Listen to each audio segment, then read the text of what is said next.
Bismillahirrahmanirrahim. Assalamualaikum warahmatullahi wabarakatuh. Innal hamdalillah nahmaduhu wa nasta'inuhu wa nastaghfiruh wa na'udzu billahi min shururi anfusina wa min sayyiati a'malina may yahdihillahu fala mudilla lahu wa may yudlilhu fala hadiya lahu.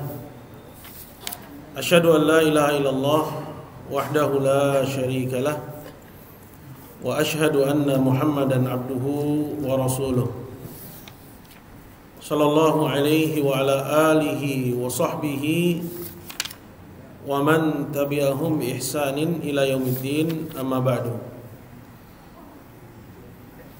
Hadirin kaum muslimin jamaah salat maghrib yang dimuliakan oleh Allah Subhanahu wa taala. Alhamdulillah, puji dan syukur kita senantiasa panjatkan kehadirat Allah Jalla wa'ala. Salawat dan salam semoga senantiasa tercurah kepada junjungan kita Nabi besar Muhammad sallallahu alaihi wasallam serta keluarga beliau dan para sahabatnya, dan juga orang-orang yang tetap setia mengikuti jejak langkah beliau sampai akhir zaman. Hadirin dimuliakan Allah Subhanahu wa taala. Pada kesempatan ini kita akan kembali melanjutkan pembahasan dari pembacaan kitab tauhidnya Al-Imam Ibnu Rajab rahimahullahu taala. Di mana pada pembahasan kitab ini kita telah mengetahui bahwa hukuman di dunia itu tidak terangkat, artinya tidak terhapus dengan sekedar seorang mengucapkan la ilaha illallah. Apa maksudnya? Maksudnya bahwa ucapan seseorang yang mengucapkan kalimat syahadat yaitu la ilaha illallah itu belum menjamin untuk seseorang bisa selamat di akhirat dari siksa api neraka apabila dia tidak berpegang dengan konsekuensi-konsekuensi dari syahadat itu. Jadi ini sekaligus menyanggah anggapan dan asumsi banyak orang yang merasa bahwa selagi saya masih muslim, dalam tanda kutip, belum pindah agama gitu, dia menyangka bahwa dirinya akan selamat dari siksa di akhirat. Nah, kita katakan anggapan ini keliru. Kenapa?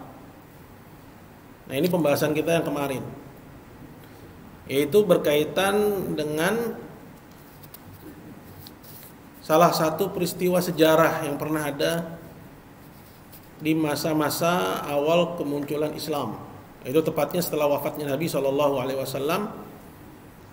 di mana muncul ketika itu orang-orang yang menolak untuk membayar zakat. Ini kalau yang ikut dari pertemuan yang lalu, dia bisa mengaitkan dengan pembahasan kita atau kesimpulan yang saya bawakan saat ini. Jadi pada masa itu ketika muncul orang-orang yang menolak membayar zakat, mereka itu masih mengucapkan syahadat, belum pindah agama. Nah, para sahabat ketika itu sepakat untuk memerangi mereka. Setelah sebelumnya terjadi perbedaan pendapat di kalangan sahabat Rasulullah SAW, seperti misalnya Umar Ibn Khattab dan yang lainnya menganggap bahwa orang kalau sudah mengucapkan 2 kalimat syahadat nggak bisa diperangi, walaupun dia menolak membayar zakat. Tapi Abu Bakar As-Siddiq ketika itu berpendapat bahwa ada hak yang terdapat pada harta orang yang sampai hartanya itu kepada batasan nisab untuk dia bayarkan zakatnya. Maka ketika dia menolak membayar zakat, walaupun dia mengucapkan 2 kalimat syahadat, maka penolakannya itu tidak menjadikan hukuman dunia itu terangkat. Artinya dia tetap diperangi.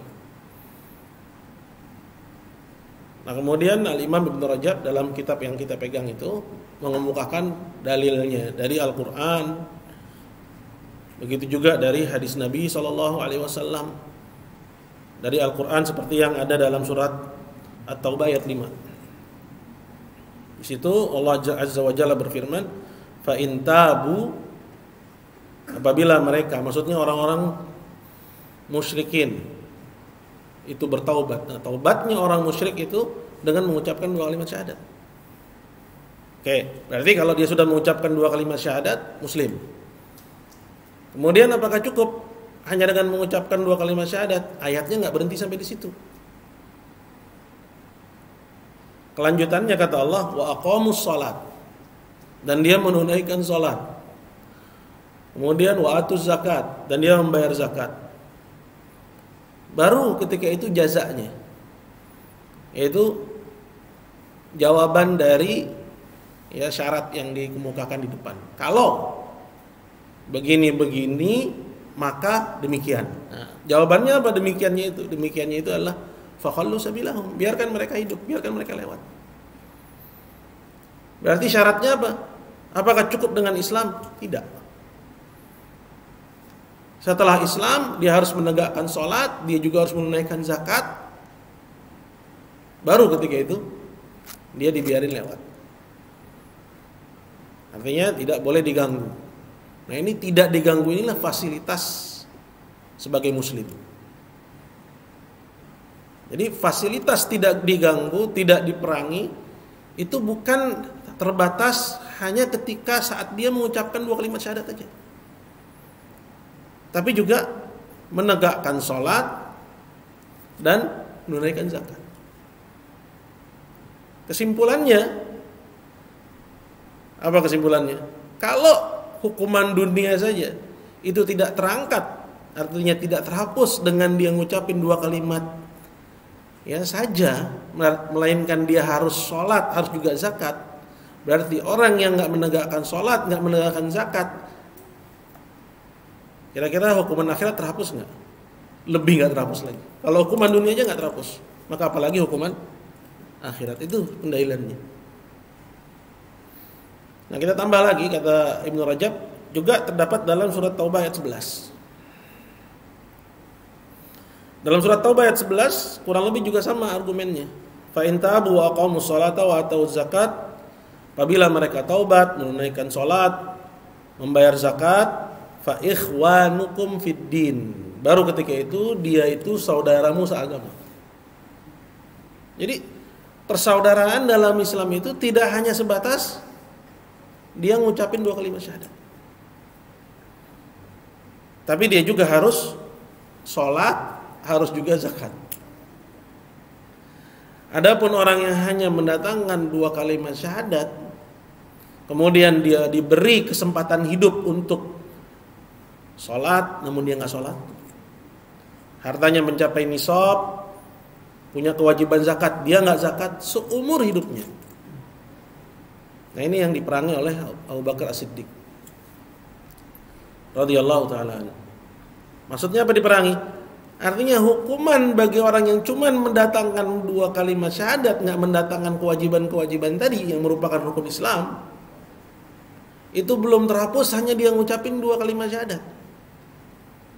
Ya.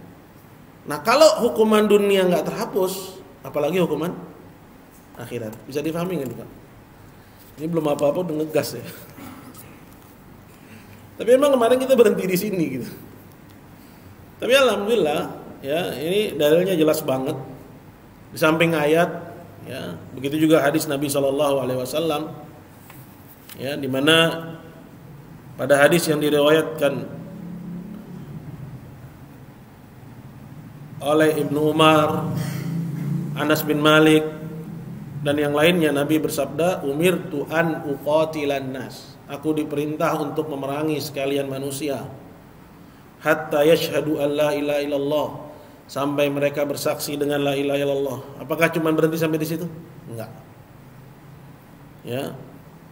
Tapi ada kelanjutannya, wa anna Muhammadan Rasulullah wa yuqimus salata wa yu'tuz zakat. Dan bersaksi bahwa Muhammad utusan Allah dan dia menegakkan salat dan menunaikan zakat. Baru ketika itu fa in fa'alu dzalik, kalau mereka lakukan itu, apakah cuma la ilaha illallah? Bukan, tiga-tiganya tapi. Mengucapkan 2 kalimat syahadat, kemudian salat, zakat. Asamu minni dima'ahum, baru terlindungi dariku darah mereka. Artinya enggak boleh ditumpahkan. Wa amwalahum, harta mereka enggak boleh sembarangan dirampas. Ya, illa bihaqqiha, kecuali dengan haknya. Maksudnya ya sesuai alasan yang benar. Ya. Wa hisabuhum 'ala Allah taala. Ya. Dan perhitungan mereka, ya kalau mereka bohong, misalnya dalam berislam, Islamnya pura-pura, sholatnya juga karena takut sama pedang misalnya, urusannya di sisi Allah Subhanahu wa taala, karena cuman Allah yang tahu tentang isi hati yang sesungguhnya pada diri kita. Gitu. Itu maksud dari fahisabuhu 'alallahi taala. Maka perhitungannya adalah di sisi Allah taala. Adapun di kita, ya kita tahu nggak dia kalau dia bohong? Nggak tahu. Maka kita anggap dia adalah saudara kita seagama. Realitanya dia bohong apa enggak yang tahu siapa? Cuman Allah. Ternyata dia hanya pura-pura berislam, nanti perhitungannya di sisi Allah Subhanahu wa taala. Gitu maksudnya. Ya. Kemudian hadirin muliakan Allah Subhanahu wa taala, kita akan bawakan lagi ya beberapa ya mazhab dalam masalah ini. Jadi pembahasan yang berikutnya ini, pembahasan malam hari ini, itu tentang mazhab lain. Ya, kita sudah kemukakan ada ya 3 mazhab. Ya, 3 pendapat ya berkaitan dengan ya bahwa orang yang mengucapkan la ilaha illallah itu tidak akan disentuh oleh api. Apa maksudnya? Ya, kita sudah kemukakan 3 mazhab. Bukan maksudnya hanya mengucapkan la ilaha illallah berarti dia selamat sama sekali dari api neraka. Artinya enggak disentuh walau secuil oleh api neraka. Bukan itu maksudnya. Ya. Tapi maksudnya apa? Dia tidak masuk ke neraka yang kalau dia masuk ke dalamnya dia kekal di sana. Ya, artinya dia masuk ke nerakanya, kalau dia punya dosa, dia masuk ke nerakanya mukminin, orang-orang yang beriman. Karena neraka itu tabaqat, bertingkat-tingkat seperti yang sudah berlalu penjelasannya. Memang dia nggak akan masuk ke dalam nerakanya orang kafir. Misalnya dia punya dosa, kemudian dia belum tobat dari dosa selain syirik itu. Misalnya apa? Korupsi lah, paling gampang gitu ya. Dosa korupsi atau ya berdusta. Dusta itu kan juga ya sifat orang munafik ya, dia adalah dosa. Atau misalnya zina, ya, atau makan harta anak yatim, atau riba, banyak ya dosa-dosa lain selain syirik. Ya, adapun kesyirikan adalah dosa yang tidak diampuni. Ya, konteks kita di sini berkaitan dengan orang yang mati dan dia belum tobat dari dosanya. Nah, kalau dosanya itu syirik akbar, kekal di neraka jahanam. Sedangkan kalau dosanya itu bukan syirik akbar, ya mencuri, berzina, ya menuduh wanita baik-baik berzina seperti dia bilang, oh dia kan kumpul kebo, itu qadzaf. Itu menuduh orang baik-baik berzina tanpa bukti nggak bisa. Nggak boleh bilang dia itu kumpul kebo, itu nggak boleh. Ya, karena itu masuk dalam qadzaf. Ya, kalau dia nggak bisa mendatangkan 4 saksi, maka dia dicambuk. Ya, intinya ini dosa. Nah, selain kesyirikan, ya kata Allah Subhanahu wa taala, wa yaghfiru ma duna dzalik. Ada peluang dia dapat ampunan begitu aja. Tapi ini bagi siapa? Enggak bagi semua orang. Bagi hanya siapa yang Allah Azza wa Jalla kehendaki. Yang enggak dikehendaki di mana tempatnya? Nah, ini pembahasannya. Syahadat la ilaha illallahnya enggak batal, tapi dia punya dosa lain selain syirik, Ya, sedangkan hadis mengatakan bahwa orang yang mengucapkan 2 kalimat syahadat dia diharamkan dari neraka. Wah, ini masalah jadinya. Wah, enak dong. Cuman ngucapin 2 kalimat syahadat diharamkan dari neraka. Berarti nggak disentuh. Bukan itu maksudnya. Maksudnya diharamkan masuk ke nerakanya orang kafir. Yang kalau dia masuk ke dalamnya, dia kekal di situ. Ya, tapi ada peluang dia masuk ke nerakanya orang yang beriman. Ya, karena neraka itu bertingkat-tingkat. Ya, ada neraka yang paling dalam, yang barang siapa masuk ke dalamnya dia kekal di sana. Ada nerakanya orang yang beriman, ya, yang berdosa kepada Allah, yang kalau dia masuk di sana dia tidak kekal di dalamnya. Jadi bukan artinya cuman ngucapin 2 kalimat syahadat nggak disentuh oleh api sama sekali. Ini anggapan yang keliru. Nah, itu beberapa mazhab yang kemarin sudah kita kemukakan. Di sini kita akan ambil mazhab yang keempat tentang maksud dari hadis tersebut. Apa yang dimaksud dengan tidak disentuh oleh api atau diharamkan dari neraka? Berkata Imam Ibnu Rajab melanjutkan, qala wa qad dhahaba ta'ifatun ila anna hadhihi al-ahadits al-madhkurah awalan wa ma fi ma'naha kanat qabla nuzulil fara'id wal hudud. Sebagian ulama lain beranggapan bahwa hadis yang menjanjikan tidak disentuh oleh api bagi yang mengucapkan 2 kalimat syahadat itu sebelum turun perintah-perintah, ya, seperti misalnya perintah salat, perintah puasa gitu. Ya, atau hukum-hukum had mencuri, potong tangan, had berzina, kalau dia muhsan misalnya, maka dia ya dicambuk atau dirajam. Ya. Jadi hadis itu kata pendapat yang keempat ini itu sebelum turunnya perintah dan larangan. Syariat ketika itu hanya ya persoalan mengucapkan 2 kalimat syahadat. Berarti apa? Setelah turun perintah dan larangan, orang yang tidak mengerjakan perintah atau melanggar larangan, ya, itu terancam. Maka hadis tersebut itu nggak berlaku. Begitu juga dalam konteks kita sekarang. Karena konteks kita tentunya ini zaman sudah selesai dan sempurnanya syariat. Perintah udah ada, larangan udah ada. Perintah nggak dikerjain, kena ancaman masuk neraka. Gitu. Jadi jangan lagi pakai hadis tadi, gitu. Tidak disentuh oleh api, diharamkan dari neraka. Ini menurut pendapat yang keempat. Minum Zuri wa Tsauri wa ghairuhuma.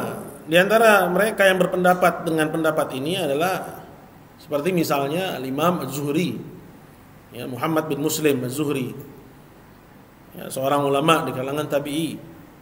Ats-Tsauri, itu Sufyan Ats-Tsauri, ini juga seorang alim besar.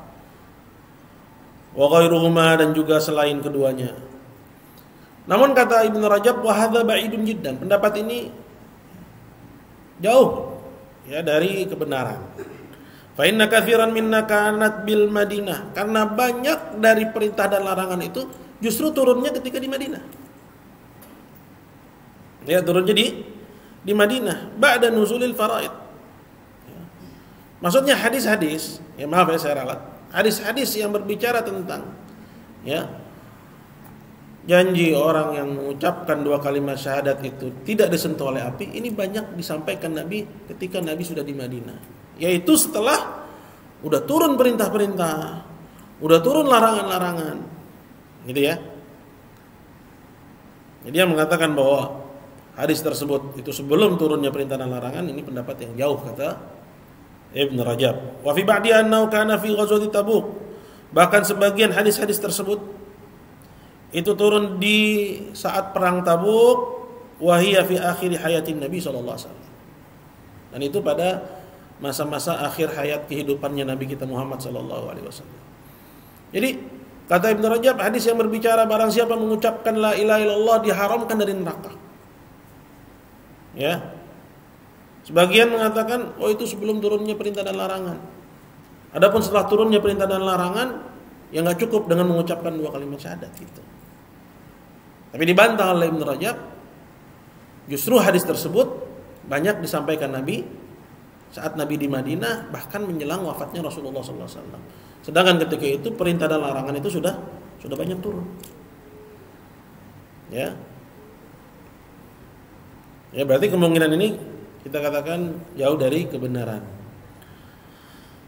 Selanjutnya ini yang kelima. Jadi udah 4 mazhab, 4 pandangan. Yang kelima, wa haula minhum man yaqulu fi hadhil hadits innaha mansukhah. Lihat. Bahkan di antara mereka ada yang mengatakan bahwa hadis-hadis ini yang menjanjikan tidak disentuh oleh api itu udah mansukh, udah terhapus. Ya kita mengenal dalam syariat ada nasikh mansukh. Ya, ada dalil penghapus dan ada dalil yang terhapus. Ya. Artinya para ulama itu ya tidak memahami hadis ya yang menjanjikan tidak disentuh oleh api bagi orang yang hanya mengucapkan 2 kalimat syahadat, ya, bahwa orang tersebut sekalipun dia berdosa, sekalipun dia berzina, ya, bahwa dia nggak disentuh oleh api sama sekali. Nggak ada ulama yang memahami seperti itu, ya. Sementara di kita ya banyak yang mereka beranggapan yang penting gua nggak pindah agama gitu ya, larinya ke situ. Ya, batasnya itu mereka ngelihat kepada persoalan pindah agama aja. Selagi dia masih belum pindah agama, insya Allah selamat katanya. Ya, ini anggapan yang keliru. Gimana bisa selamat? Ya, dia berdalil dengan hadis itu diantaranya. Barang siapa mengucapkan la ilaha illallah tidak disentuh oleh api. Kalau begitu enak dong. Ya. Ternyata setelah kita urai, ya itu anggapan yang keliru. Bahkan di antara ulama, dan ini pendapat yang kelima, ada yang mengatakan bahwa di situ sudah terhapus. Mansukh katanya. Udah enggak berlaku lagi. Ya. Wa minhum man yaqulu hiya muhkamah. Nah, ini yang keenam. Dan di antara mereka ada yang mengatakan tidak mansukh. Ya, lawannya ya mansukh itu muhkam. Ya. Artinya dia tetap berlaku. Ya, tidak terhapus hukumnya. Lakin dumma ilaiha syara'id, tapi pemberlakuannya ya, artinya barang siapa mengucapkan la ilaha tidak disentuh oleh api, itu bagi orang yang menunaikan syarat-syaratnya. Ini balik lagi kepada mazhab yang sebelumnya.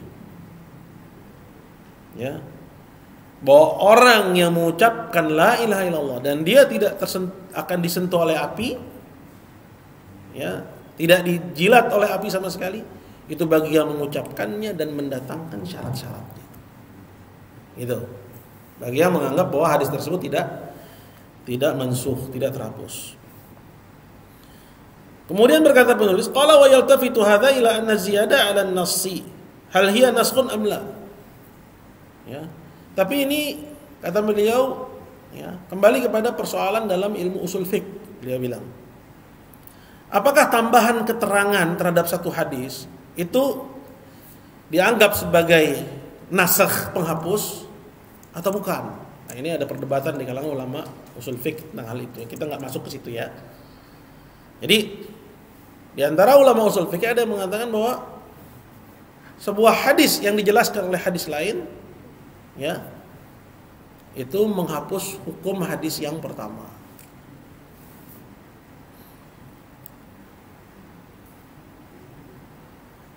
Hal ila anna ziyada 'ala an-nass hal hiya mansukh am la wal khilafu fi dzalika bainal usuliyyin masyhur.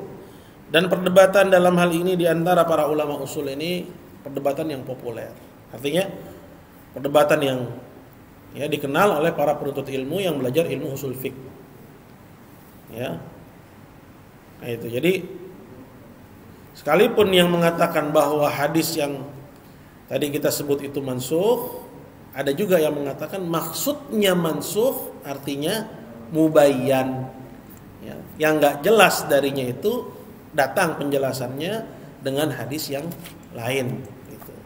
Jadi ini kembali lagi sebenarnya kepada mazhab yang mengatakan bahwa ya maksud dari hadis tersebut bagi orang yang mendatangkan syarat-syaratnya. Karena yang menjelaskan tentang syarat-syarat la ilaha illallah itu dijelaskan dalam hadis yang berbeda. Ya, jadi di hadapan kita kelompokkan 2 hadis misalnya. Yang pertama yang menjanjikan orang yang mengucapkan la ilaha illallah nggak disentuh oleh api. Kemudian datang lagi hadis lain yang mengatakan barang siapa yang mengucapkannya ikhlas. Nah, gitu. Barang siapa yang mengucapkannya jujur. Ya.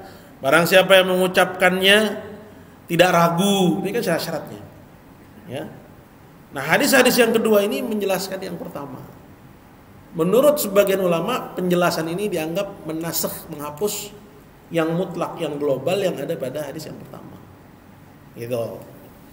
Jadi kembali lagi kepada bahwa maksud dari hadis tersebut adalah bagi orang yang mendatangkan syarat-syaratnya.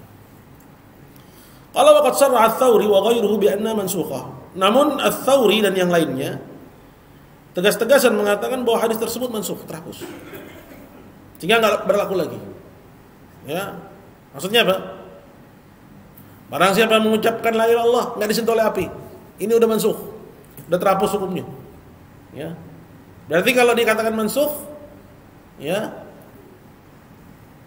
Hukumnya apa?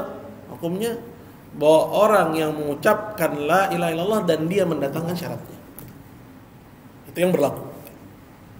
Ya, jadi enggak cukup dengan la ilaha illallah, gitu ya. Wa anna nasikha al-fara'id wal hudud, dan yang menghapusnya adalah ayat-ayat dan hadis-hadis yang menjelaskan tentang perintah dan larangan. Berarti enggak cukup la ilaha illallah, harus ngerjain perintah, harus ninggalin larangan, baru selamat, baru enggak disentuh oleh api, gitu. Bisa dipahami ya? Waqad yakunu muraduhum bin naski al-bayan wal idah. Tapi kata Ibnu Rajab, mungkin juga maksud mereka dengan istilah menghapus artinya menambah penjelasan gitu. Sehingga hukum globalnya enggak ada. Yang ada hukum yang terperincinya. Globalnya apa? Hanya mengucapkan 2 kalimat syahadat. Terperincinya apa? 2 kalimat syahadat, mengerjakan perintah, meninggalkan larangan. Baru enggak disentuh oleh api gitu. Ya. Wa yakunu maqsuduhum, sehingga maksud mereka adalah anna ayatil faraid wal hudud tabayyana biha tawaqqufu dukhulil jannah wan najah minan nar. Sehingga maksud mereka bahwa ayat-ayat yang menjelaskan tentang perintah-perintah dan larangan, ya, larangan yang kalau dilanggar itu berakibat adanya hukum hudud, potong tangan, rajam, cambuk. Tabayyana biha tawaqqufu dukhulil jannah wan nar, dukhul jannah wan najat minan nar ala fi'lil faraid wa jitinabil maharim. Dengan ayat-ayat yang berbicara tentang perintah dan larangan itu semakin jelaslah bahwa persoalan masuk surga dan selamat dari api neraka itu, ya, tergantung kapan seseorang itu menunaikan perintah dan larangan. Jadi yang masuk surga, selamat dari api neraka, itu adalah orang yang mengucapkan la ilaha illallah dan dia mengerjakan perintah dan meninggalkan larangan. Fasarat tilkan nusus mansukhah ay mubayyanah, sehingga jadilah nas-nas tersebut, ya, yaitu ayat-ayat, ya, atau hadis yang menjelaskan orang yang mengucapkan la ilaha illallah tidak disentuh oleh api itu terhapus, artinya mubayyanah mufassarah. Sudah dijelaskan maknanya dan sudah ditafsirkan, ya, maksudnya. Wa nususul faraid wal hudud, sedangkan nas-nas tentang perintah dan larangan dialah nasikhah, penghapusnya. Artinya mufassirah, dialah yang menafsirkan ayat-ayat global tadi. Ya, janji masuk surga tanpa disentuh oleh api. Ya, itu dijelaskan oleh, ya, teks-teks, ya, yang menjelaskan tentang perintah dan larangan. Mufassiratan li ma'na tilk, menjelaskan akan makna yang global tadi, muwaddihatan laha, dan, ya, merincinya, kesimpulannya. Ya, ini cuma pemaparan mazhab aja sebenarnya. Tapi kalau kita lihat, ternyata mazhab tersebut semuanya apa? Muaranya kemana? Gak ada satupun yang membenarkan anggapan orang sekarang tentang barang siapa mengucapkan la ilaha illallah selamat dari api walaupun dia mengerjakan maksiat dan tidak mengerjakan, ya, apa yang diperintah. Nggak ada satupun. Semua mazhab yang tadi sudah dikemukakan, ya, mengarah kepada satu pemahaman bahwa la ilaha illallah saja ma yakfi, nggak cukup. Ya, nggak cukup. Ada yang mengatakan harus mendatangkan syaratnya. Ada yang mengatakan harus mengerjakan perintah dan meninggalkan larangan. Gitu. Itu muaranya ke sana. Ya, kesimpulannya la ilaha illallah saja untuk selamat dari jilatan api itu tidak cukup kecuali dalam satu kondisi. Apa kira-kira kondisinya? La ilaha illallah aja cukup.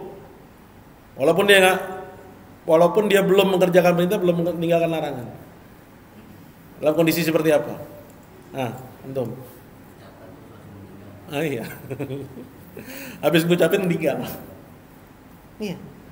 Tapi Anda dikasih kesempatan hidup, ada perintah nggak dikerjain, ada larangan dilanggar. Ya. Kalau bukan karena kehendak Allah ente selamat, maka ente hukumnya seperti kebanyakan orang terancam dengan jilatan api neraka. Ya, karena apabila Allah menghendaki Anda akan selamat, tidak dijilat, dan Allah Maha berkehendak dengan kekuasaannya.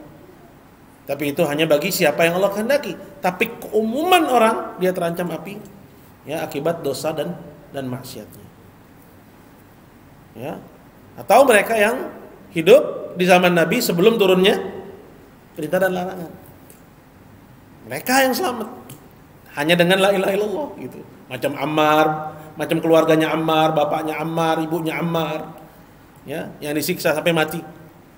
Ya, belum sholat, belum puasa, sholat dan puasa belum datang perintahnya ketika itu. Belum turun perintahnya. Maka dia cuma ngucapin 2 kalimat syahadat, selamat. Ya, karena ketika itu iman itu hanya apa? Hanya syahadat. Tapi ketika turun perintah sholat jadi iman. Jadi kalau nggak sholat nggak beriman. Ketika turun perintah puasa jadi iman. Ya, makanya dalam definisi iman para ulama menjelaskan masuk di situ pengertian apa? Amal. Gak cukup hanya dengan keyakinan. Qaulun bil lisan ente ngucapin la ilaha illallah. Wa'tiqadun bil janan, keyakinan ente meyakini bahwa la ilaha illallah yang paling benar. Ya, satu-satunya yang benar. Wa amalun bil jawarih wal arkan. Ini anggota badan harus mengerjakan perintah dan meninggalkan larangan. Tapi kalau sebelum turun perintah dan larangan kemudian dia mati atau orang masuk Islam, mualaf gitu, habis ngucapin syahadat, ya, keluar masjid tiba-tiba dijemput sama malakul maut. Ya, dia belum ngerjain perintah, belum meninggalkan larangan, cuman bawa la ilaha illallah, selamat. Tapi kebanyakan kita, apakah seperti itu keadaannya? Enggak. Kebanyakan kita dikasih kesempatan hidup. Kemudian ada orang diberi umur panjang, terus dia sholat nggak dia kerjain, puasa nggak dia laksanakan, berlalu baginya sekian kali Ramadan, kemudian dia beriman, kita bilang dia selamat lah, nggak selamat. Walaupun dia ngucapin 2 kalimat syahadat. Nggak selamat artinya, ya, dia terancam masuk neraka. Ya, terancam masuk neraka. Tapi kalau dia tidak mengerjakan sholat sama sekali, puasa sama sekali, zakat sama sekali, punya kemampuan haji, nggak haji sama sekali, cuma ngandelin la ilaha illallah, maka dia nggak selamat, artinya dia kekal di neraka jahanam. Waliyadzubillah. Hukumnya di sisi Allah Subhanahu Wa Taala. Ya, karena dia meninggalkan amal. Karena iman itu menuntut adanya apa? Amal. Ingat ya hadis di Bashir bin Al-Khasasiyah. Ya, ketika dia membaiat Nabi SAW, kemudian dia tawar, dia minta untuk persoalan, ya, sedekah sama jihad, ya, dia pengen nggak usah ya Rasulullah. Kalau sedekah sama jihad saya nggak mampu. Maka apa kata Nabi? Dipegang tangannya Bashir. Kemudian kata Nabi, walal jihad wala sadaqah, tanpa jihad tanpa sedekah, artinya ente cuma mau bawa menyumpai Allah dengan la ilaha illallah tanpa jihad tanpa sedekah. Kemudian apa kata Nabi? Fabima tadkhulul jannata idzan. Mau masuk surga pakai apa wahai Bashir? Berarti cukup enggak la ilaha illallah? La ma yakfi. Kalau dia masih punya kesempatan hidup. Ada perintah puasa dia enggak puasa, perintah salat dia enggak ngerjain, waliyadzubillah. Oke. Sekarang mazhab yang ke-7. Nah, ini udah jam segini. Siapnya jam berapa ini? Berapa menit lagi, Pak? 9 ya. Kita bahas dikit ya. Qala fa'adin nusus. Ya, dalam bab ya, kita masuk bab baru tuh. Fahmun nususul mutlaqah fi daw'in nususil muqayyadah. Memahami nas yang mutlak, yang global dalam bingkai nas yang terperinci. Tadi yang disebutin, apakah penjelasan itu hukumnya nasakh atau bukan nasakh? Intinya kita sudah sampai kepada kesimpulan ya bahwa nas-nas yang mutlak, barang siapa mengucapkan la ilaha tidak disentuh oleh api, itu maksudnya adalah apabila dia mengerjakan faraid. Ya, mengerjakan perintah, meninggalkan larangan. Mazhab yang ketujuh, waqala taifah, sedangkan kelompok yang ketujuh mengatakan tilkan nususul mutlaqah. Nas-nas tadi itu ya sifatnya mutlak, global. Qad ja'at muqayyadah.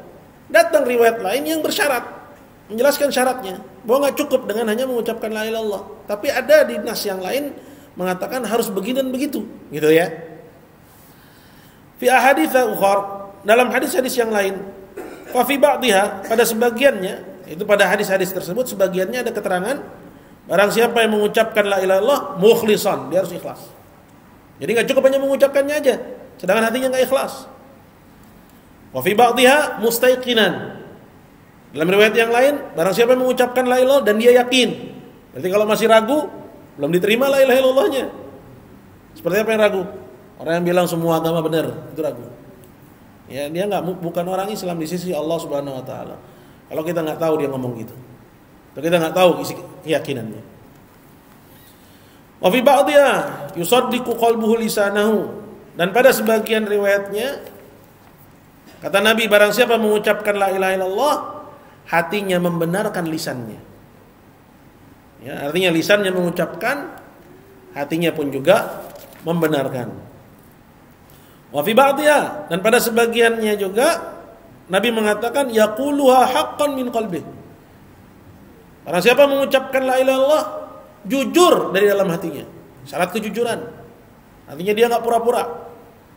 Wa fi ba'dihha, dan pada sebagiannya lagi ada keterangan barang siapa mengucapkan la ilaha illallah qad dzalla biha lisanuh, lisannya tunduk, wa tma'anna biha qalbuh, dan hatinya merasa tenang dengannya. Berarti kalau dia masih ragu, berarti belum diterima la ilaha illallah. Gitu ya. Maka hadis-hadis yang tadi yang hanya berupa kutipan ya, itu isyarat kepada syurutu la ilaha illallah.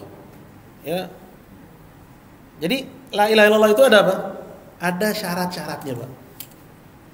Yang kapan enggak dipenuhi syarat tersebut, ya, maka la ilaha illallah tersebut belum dianggap ya sah di sisi Allah, gitu ya, bukan bagi kita, karena kita enggak tahu apakah dia memenuhi apa enggak, kecuali kalau kita tahu.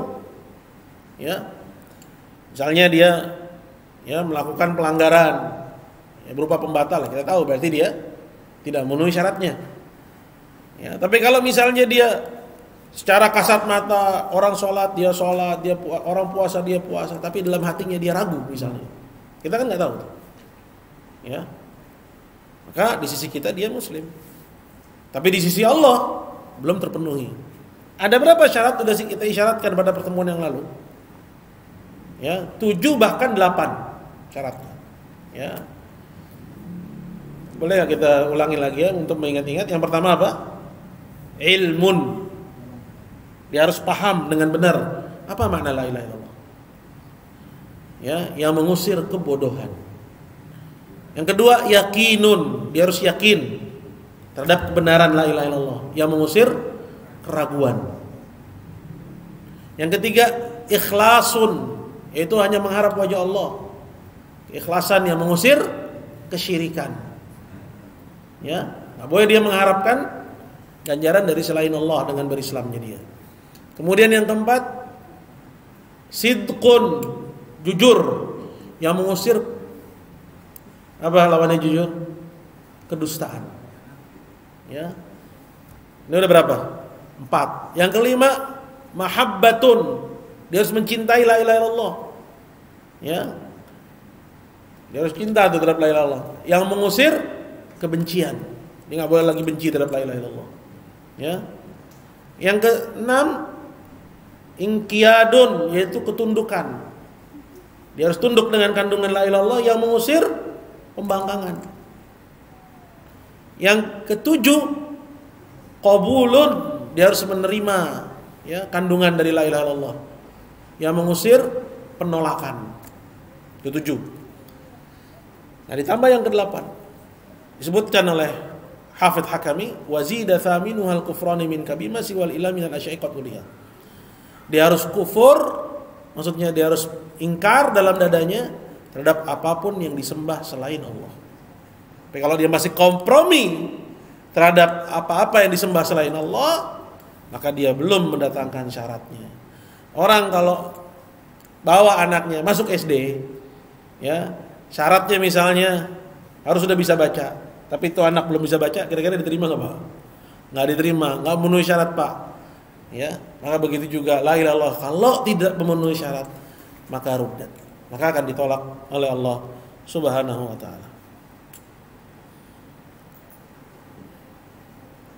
Baik. Habis waktunya. Gimana? Habis apa? Habis aja. Kalau habis maghrib tuh kayaknya sebentar banget ya. Lagi panas-panasnya tiba-tiba ya kick off gitu. Allahul musta'an. Ya udah gimana nanti aja deh Pak. Mau pindah ke Isya lagi juga boleh. Baik, Bapak-bapak yang dimuliakan Allah Subhanahu wa taala, mungkin kalau ada pertanyaan barangkali satu. Kalau ada pertanyaan boleh, silakan. Masih sisa 1 menit.